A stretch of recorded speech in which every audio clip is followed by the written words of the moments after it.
In today's episode, we're going over how to prevent running injuries with Chris Johnson. First and foremost, thank you. Thank you so much for your support. You truly allow me to do what I love for a living. My name is Dan Pope. I'm a physical therapist, coach, personal trainer, and meathead. I love all things fitness. This is the Fitness Pain Free Show, where we help coaches and physical therapists like you get your patients and clients out of pain and back to training in the gym where they belong.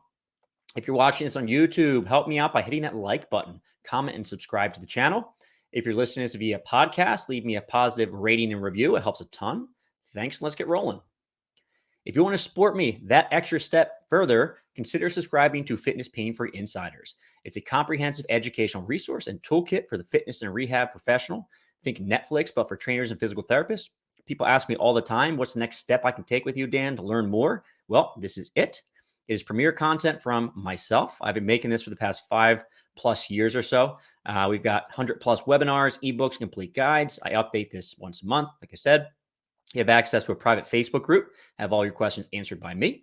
You can decide upcoming podcast topics, and you can get started for just $1. After that, it's $12.99 per month. It's nice and cheap. You can cancel anytime. So head over to fitnesspainfree.com, click on the programs link, and then click on Fitness Pain Free Insiders Online Library. I'll also leave a link in the show notes so you can check it out. So my guest today is physical therapist Chris Johnson. Now, if you're in the running and physical therapy world, you probably know him already, but he is my absolute go-to expert for any questions related to running, endurance sports, and physical therapy. All right. I had a lot of questions from you guys about running injuries, and I wanted to bring on one of the biggest experts in the field that I know of. So these next few episodes are going to be action-packed. Let's get rolling.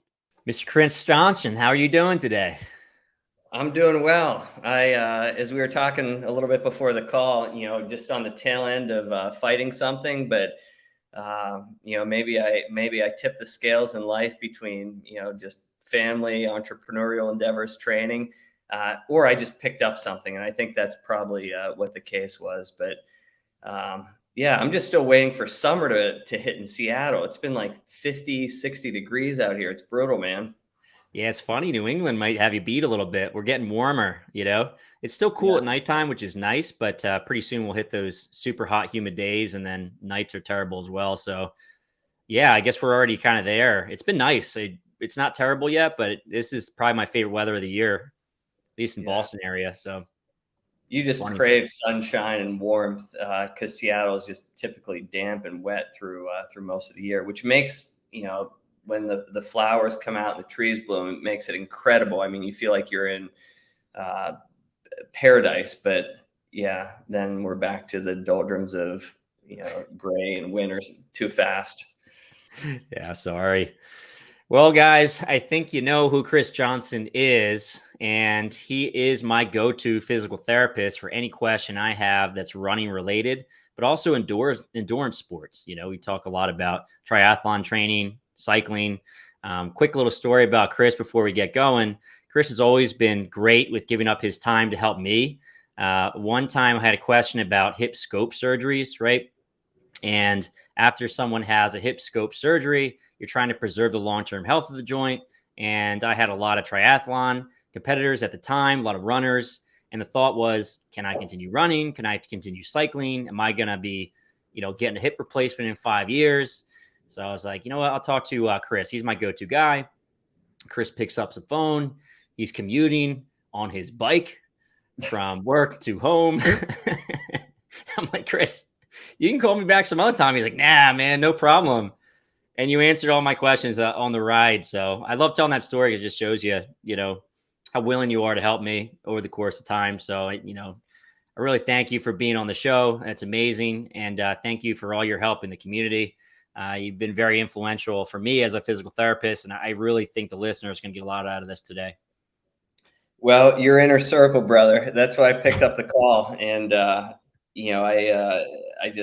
try to be a resource and help people. I'm no saint, but I'm glad that worked out. And nowadays I've pretty much stopped riding outside. So I almost, I'm on the phone all the time when I'm on my bike because I'm indoors and it's a safe environment. So. Well, that's good. Not getting hit by a bus while you're trying to chat with your buddies. I've had too many close calls, man. I don't say this jokingly. I'm very fortunate to be alive. So for anyone who's on a bike nowadays, just really be alert and know your environment and surroundings. Yeah, that's an important message, right? So I'm going to 100%. get rolling on these questions, Chris. Some of these questions are selfish. I wanted the answers, but a lot of them were given to me by my listeners. So I think we're going to help a lot of people. Let's get started. You ready?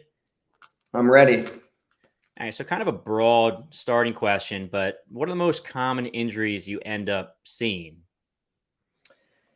Yeah. So with runners, I basically my entire physical therapy practice revolves around managing runners and triathletes who are dealing with lower limb tendinopathy and bone stress injuries. Like that's literally all I do, and that's not where I came from. I came from just general outpatient orthopedic.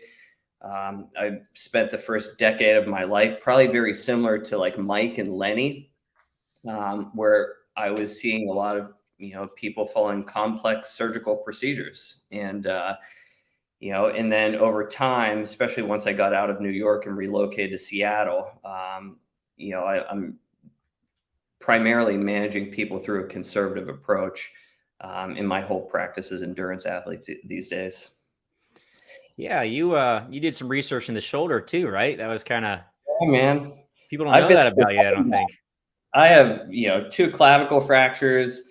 I've had 5 surgeries on my shoulder, and they've never been better. So, Nice. Are you but telling me yeah, I need to break my clavicle, to no, improve please my don't. motion? And if you do, don't get surgery. I am still dealing with like weird recruitment patterns, as you can see on this side. And yeah, I'm kicking myself. Interesting. Yeah, that was from a Yeah. bike accident in Hawaii, and I'm like, oh, just anyone can do a clavicle, surgery. And I found out that there's probably people who are better at this than others. Yeah. Yeah. It's fortunate. Yeah. So you're talking about lower limb tendinopathies. Which ones do you tend to see a lot of? So with runners and triathletes, especially with runners, I tend to see a lot of Achilles tendinopathy. I will see some patellar tendinopathy, but I would say primarily Achilles tendinopathy. We could throw ITB pain in there. You treat that as almost in a very similar regard to a lower limb tendinopathy. I mean, the ITB essentially is a tendon. It's an extension of the glute max and TFL. Um, there was a great paper on that Rich Willie was a part of, as well as Hutchinson is the lead author, and I would encourage people to read that. Nice. So very And I good. How about the proximal hamstring tendinopathy. I see a lot of patients presenting with that in Seattle, because a lot of the demographic that I largely see are women who are dedicated endurance runners, often trail runners between 40 to 60 years of age, who seem to love trail running and also Orange Theory. So it's like they're erging, they're getting into these deep hip flexion positions. And a lot of the times they don't really have the capacity to withstand the demands of a lot of uphill and downhill running. And then, proximal a PHT sets in, and then they do everything but what they should be doing to manage it. It's so funny when these people come to see me, I'm like, oh, pretty much just stop everything that you're doing, and I'm going to give you a couple exercises, and they start to go in the right direction pretty fast. well, that's So good.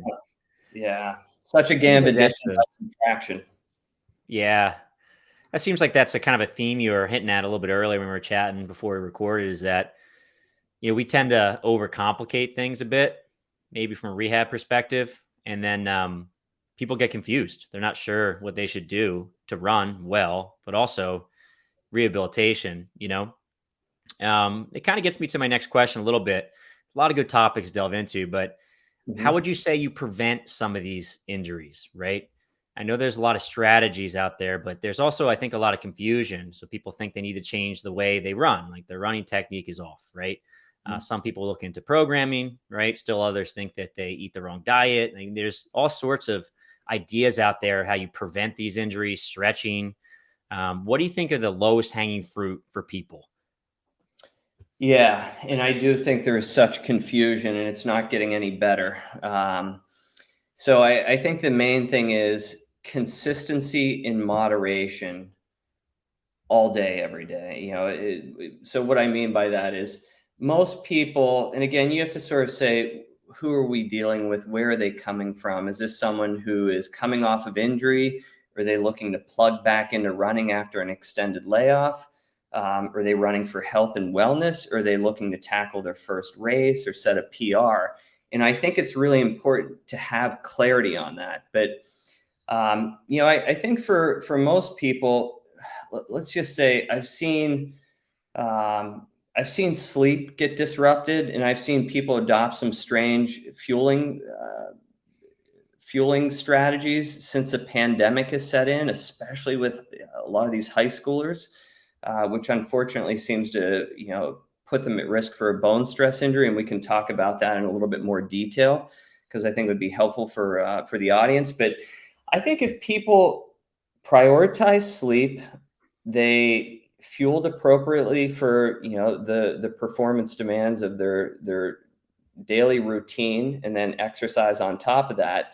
And if they ran, say, 3 to 4 times a week on non-consecutive days at conversation pace, and they had that run preceded by a 10-minute walking warm up and a 5-minute walking cool down, and then they just did some sensible strength work and drills, they would be in a really good position.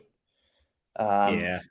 but that's not flashy, right? Yeah, we can Yeah, stop the podcast.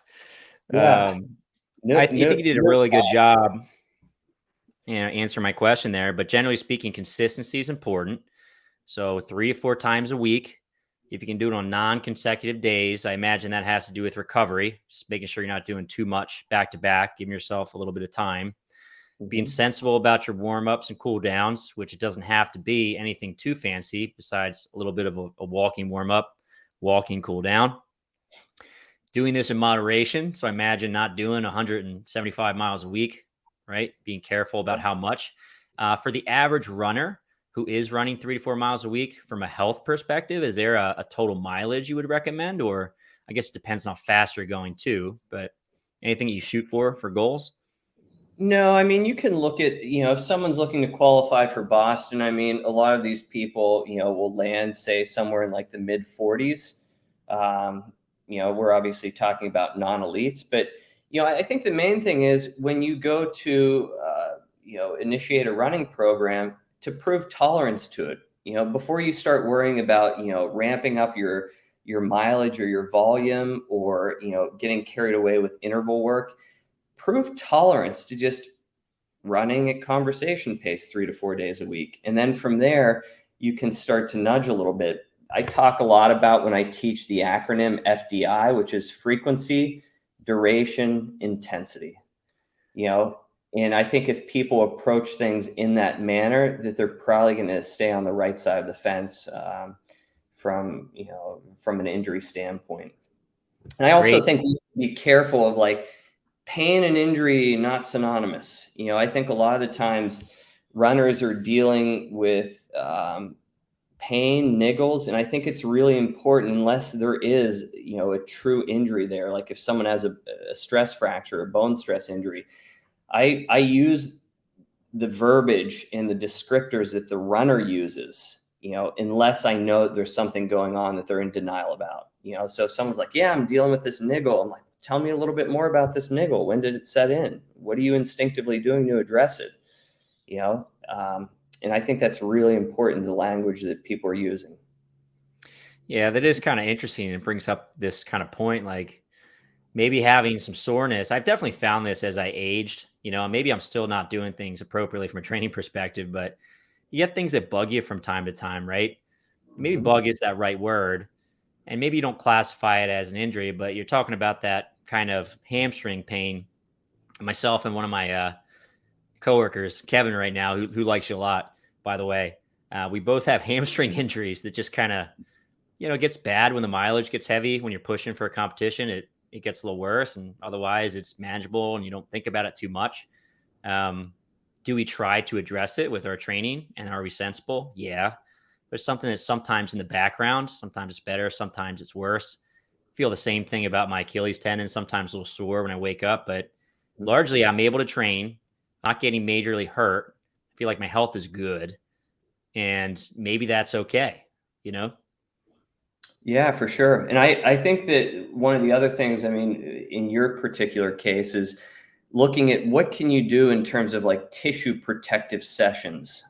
Keith Barr, who's a molecular physiologist at UC Davis, I want to say either UC Davis or Irvine, but he talks a lot about these tissue protective sessions, especially if you're dealing with a lower limb tendinopathy, but even bone, these should be short. They should be separated from, your other key workout by, let's say, 4 to 6 hours.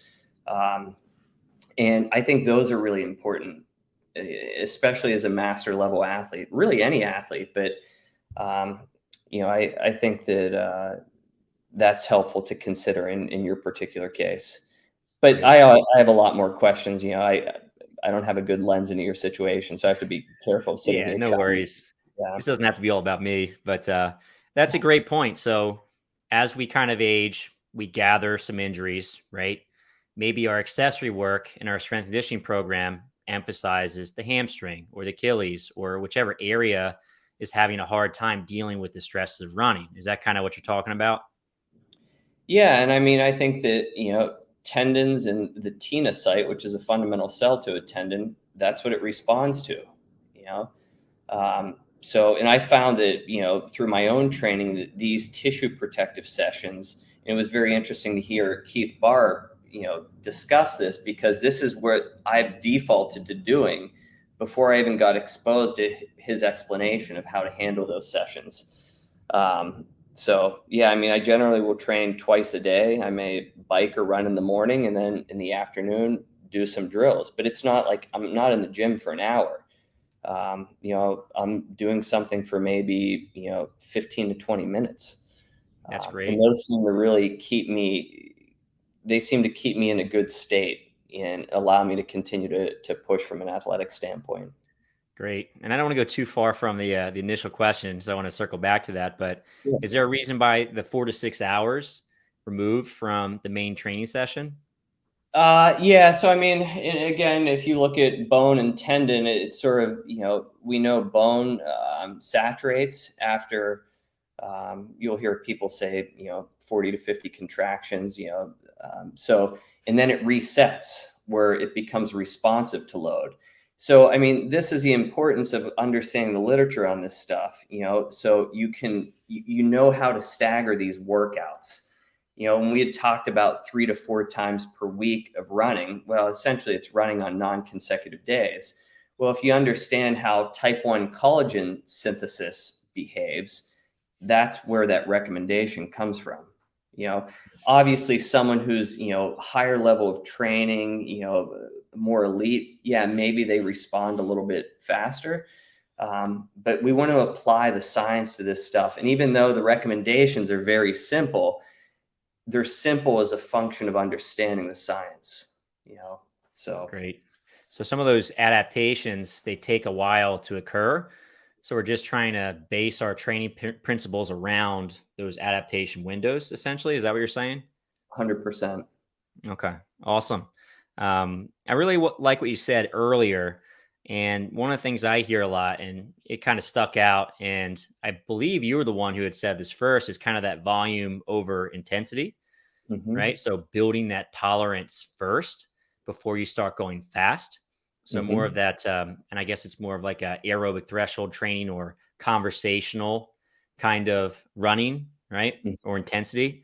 And then over the course of time, if you've shown that your body can handle, let's say, a certain amount of time per week, certain amount of miles per week, then we can be concerned about the intensity, but not before that. Is that kind of what you're saying?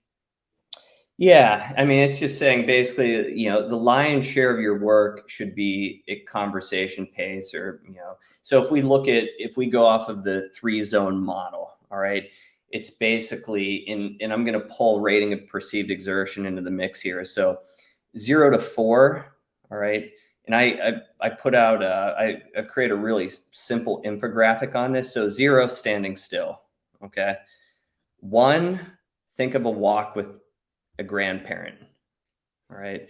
2, walk after your 2-year-old son. He's like walking down the sidewalk, getting away from you a little bit. And so it's a little bit more of a brisk walk. 3, imagine Rocky jogging, jogging the streets of Philadelphia, for boxing training. 4, conversation pace. All right. People may say being able to exclusively breathe through your nose.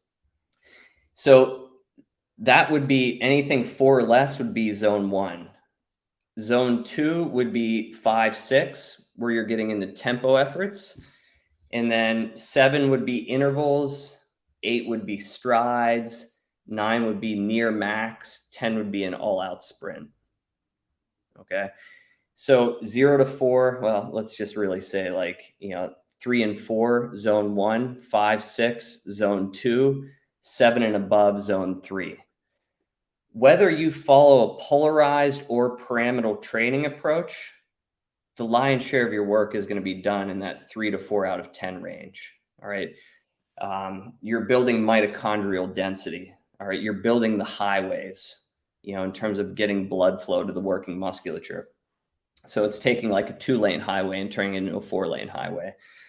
So generally when I'm working with a runner, once they get up to say 60 minutes of continuous running, then I'll start to say, okay, let's layer in some intensity.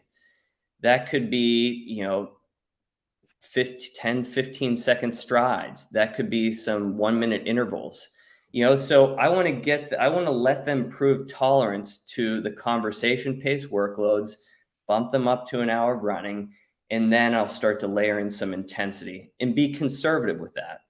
And when I do it, make sure they're fresh and recovered going into that workout. Make sure they're doing that on level ground so you're not pulling 2 levers at once. It's just these overarching principles that, are straight away that we seem to deviate or get away from. And then people get into trouble and we act surprised. So, Yeah, good stuff. I like that a lot. So that is it for part 1 of the interview with Chris Johnson. In the next episode, we're going to be going over sleep, nutrition, and the psychology of running athletes. Stay tuned. And lastly, thank you so much for your support. You truly allow me to do what I love for a living. If you are watching this on YouTube, please give me a thumbs up. I'd love to hear your comments and subscribe to the channel if you haven't already. If you're watching the podcast or listening to the podcast version of this, please leave a positive rating and review. It helps me out tremendously. And lastly, if you want to go that last extra step and support me further, consider subscribing to Fitness Pain-Free Insiders. It's the logical next step if you want to try to support me more, but also learn more about treatment of folks in the strength and fitness world, right? So I'll put a link in the show notes to Fitness Pain-Free Insiders, but if you head to fitnesspainfree.com, click on the programs link, and then click on Fitness Pain-Free Insiders online library, you can check it out. Lots of great learning. Thanks again, guys. I'll talk to you later.